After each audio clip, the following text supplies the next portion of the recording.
Hello, world. The classic. Right.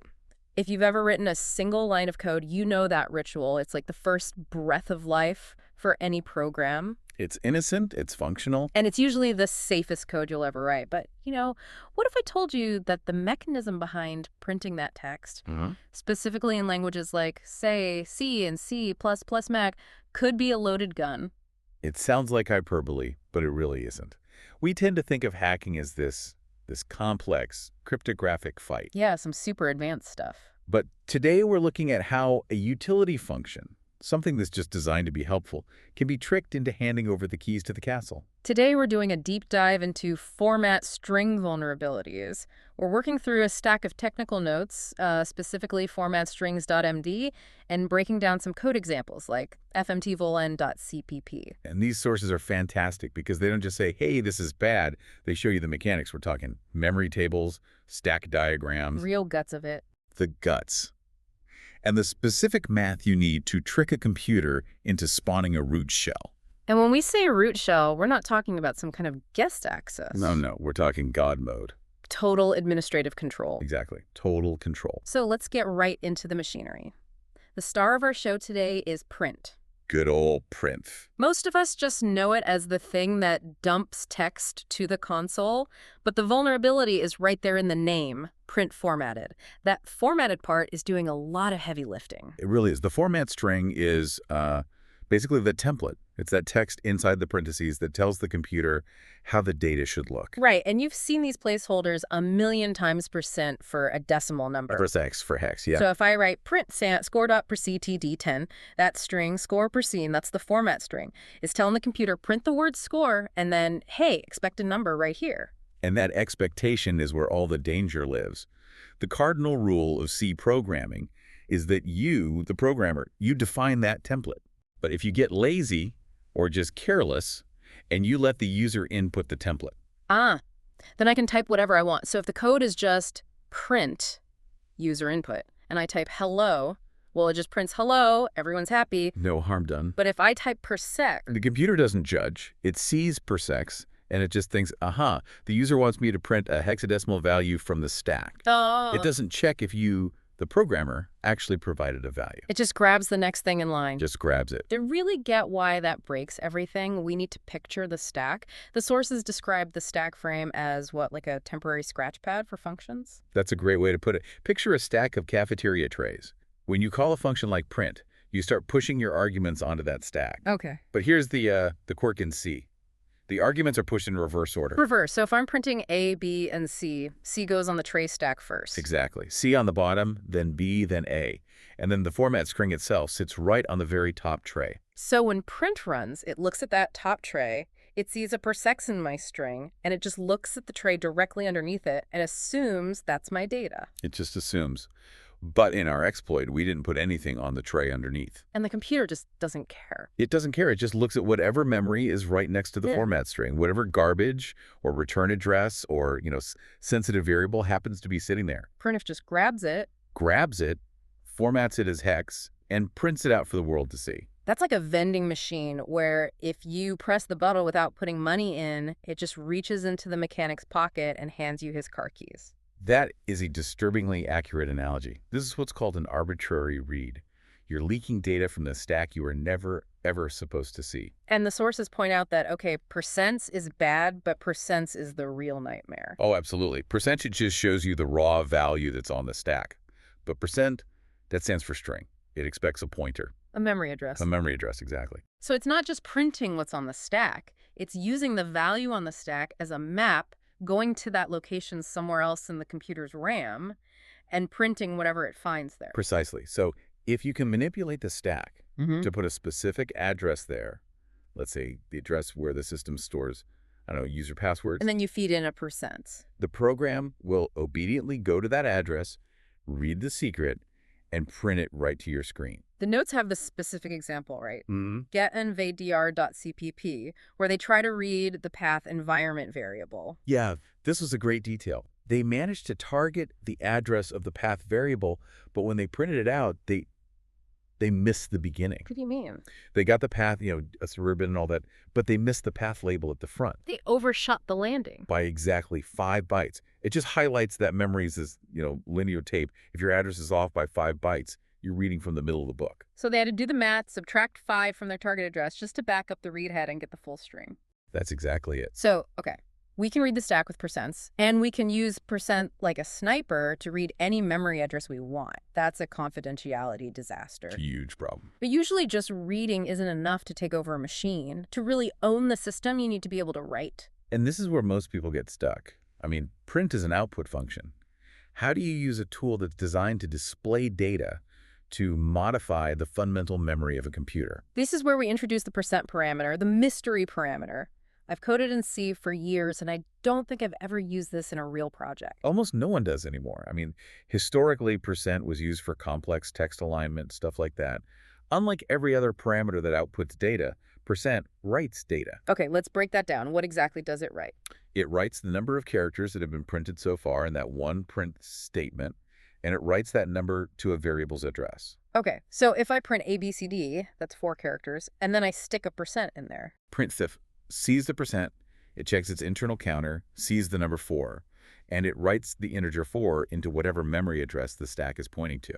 That seems harmlessly weird. I can write the number 4. Who cares? But imagine you want to write the number 100. Okay. You don't have to type out 100 characters. You can use the widths specifier. Yeah. You can pad numbers with spaces. Sure, yeah, like percent and 100x. That tells the computer, print this hex number, but make sure it takes up 100 columns. Exactly. So the computer prints a few digits and then maybe 90-something spaces. The internal counter ticks all the way up to 100. And then my percent executes. And it stamps the number 100 into memory. Okay, so we can write numbers, but to hack a system, we usually need to write memory addresses. And addresses on a 32-bit or 64-bit system they're huge. They're huge numbers, billions. We're talking something like 0xDDCC BAA. I can't print 3 billion spaces. The program would just hang. You're right, you can't. It would take forever and probably crash the buffer. This is where the exploit gets really mathematical. You have to split the write. Break the big number into small chunks. Byte by byte. An address like 0xDDCCBBAA is just 4 separate bytes. So we write them one at a time. But wait a second. The percent counter is cumulative, right? It only ever goes up. That's right. So if I print 10 characters, the counter is 10. If I print 10 more, it's 20. How do I write, say, 0xAA, which is 170, and then later write 0 by 10, which is only 16? I can't subtract from the counter. That is the puzzle. You can sometimes get lucky and write them in ascending order, but usually you just have to do the math for the padding. Walk me through it. Let's say I've already written 10 bytes of junk to set the stack. Now I need to write the value 0 by 10, which is 16. Okay, you're at 10, you need to get to 16. So you need to print 6 more bytes of padding. So I'd use something like per 6x. Exactly. That outputs 6 characters of filler. The counter hits 16. You trigger percent. Boom, you've written the number 16. Okay, now the hard part. I'm at 16. The next byte I need to write is 0 by 40. That's 64. Easy math. 64 minus 16 is 48. So you print 48 bytes of junk or padding. The counter ticks up to 64. You trigger percent again, pointed at the next memory address. So the payload, the actual string the hacker sends to the program, it must look like total garbage. Just a weird mix of addresses and format specifiers. Looks like nonsense. Address junk format, and that junk is critically important because it's the dial you're turning to set the number for percent. The notes also mention a way to make this cleaner. Direct parameter access. That's the syntax with the $sign, right? Like $5. Oh, this is a huge optimization. Normally, to get to the 5th item on the stack, you'd have to pop off the first 4 with something like percent. Which messes up your output and your counter. It's messy.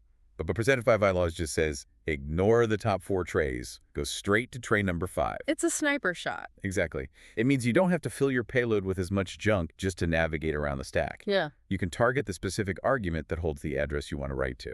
And the other trick was short writes, using %n. Right. The H stands for half. So instead of writing a full 4-byte integer, it only writes 2 bytes, a short. Which cuts the number of writes you need in half. Instead of 4 complicated steps to write an address, you just do 2. It makes the whole exploit much cleaner and more reliable. So let's zoom out. We have the tools. We can read memory to find where things are. We can use all this percent and math to write specific values to specific places. But the so what question remains. Why does writing a number to some random memory address let me take over the computer? We need a target. A specific vulnerable target. And in these exploits, it's almost always the GOT, the global offset table. The GOT. It sounds like some generic fantasy location, but in Linux, it's basically the program's phone book, isn't it? That's a perfect way to describe it. When your program wants to use a FIFTM function like print for exit, it doesn't actually have that code inside itself. Those functions live in shared system libraries. Right, because if every single program on my computer had its own copy of print, my hard drive would be full in 10 minutes. So they share. Correct. So the global offset table is the lookup list. When the program wants to call exit, it first checks the GOT. Hey, where does exit live in memory today? The GOT gives it an address, and the program jumps there. And here's the kicker. The GOT is writable. It has to be. It's a feature called lazy binding. Lazy binding, I love that term. It's all about efficiency. The program doesn't even know where prints is until the very first time it tries to use it. Ah, At that moment, the system finds the real address and writes it into the GOT so it can remember it for next time. And because the program needs to update that table during runtime, the table must be writable. and that necessity is our open window. The exploit chain in the notes it's terrifyingly elegant. First, you create your own malicious code, the shell code. Usually just simple code that says spawn a terminal. Huh. You hide this somewhere in memory. The notes suggest putting it in an environment variable because those tend to sit in predictable places. Or smuggling it into a text buffer. But then you mentioned something called an NOP sled. Right. Whoa, hang on. NOP sled. That sounds like winter sports for hackers.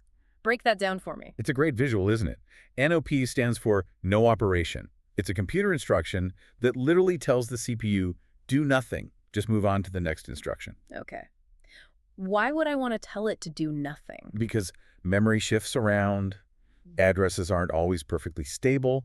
If you try to jump exactly to the start of your malicious shellcode, you might miss by a few bytes and the whole thing crashes. Ah, I see. But if you put, say, 1,000 NOP instructions right in front of your code, To create a landing strip. exactly. If you land anywhere in that big field of NOPs, the computer just slides down, do nothing, do nothing, do nothing, until it finally hits your real shellcode at the end. It makes the exploit so much more reliable. So the trap is set. We've got the shellcode. We've got the NOP sled. We know where the GOT is. Now we execute.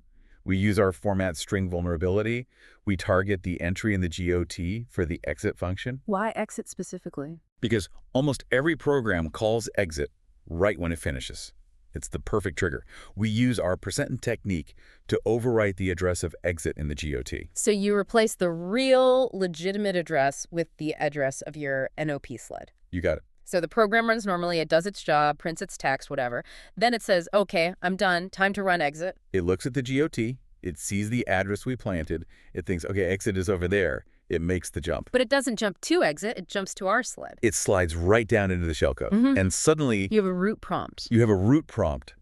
The program thought it was closing down, but instead, it handed you the administrative controls to the entire machine. It's just terrifying that all of this reading secrets, rewriting memory tables, hijacking the whole flow of a program, it all stems from just letting a user type %.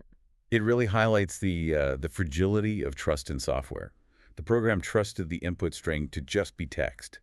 It didn't expect that text to be a reprogramming command. So for the developers listening, or really just anyone who doesn't want their code to be weaponized, what's the fix? It seems like this should be easy to prevent. It is incredibly easy to prevent, which makes it even more frustrating when we see it happen in the wild. The rule is just so simple. Never, ever pass user input directly as the first argument to print. So if I have a variable, let's say user input, I should not write print %. Never. You must write print % user so input. that, just adding %. That is it. By explicitly providing the format string %, you are telling the computer to treat everything in the next variable as a literal string. Do not interpret any % signs inside it as commands. You're locking the instruction manual so the user can't rewrite it. Exactly. It's amazing how much damage can be caused by missing those two characters and a comma. It is. Modern compilers will usually warn you now, but legacy code is everywhere and people turn off warnings. In security, the devil is always in the defaults. Yeah. Printf defaults to trusting that string. We have to explicitly tell it not to. This has been a fascinating look under the hood. We often worry about these massive, complex system failures breaking everything. Right. But sometimes the biggest door to our system is left wide open by the most basic function in the coding library. And that's the real takeaway. Complexity isn't always the enemy. Sometimes familiarity is. We use printf so often we forget how powerful and how dangerous it really is. It makes you wonder, We found this lurking in print. What about syslog? What about other standard logging libraries? What other helpful functions are just sitting there waiting to be weaponized? That is a very good question. We might need to stack up another pile of notes and find out. Thanks for listening. Until next time, watch your inputs.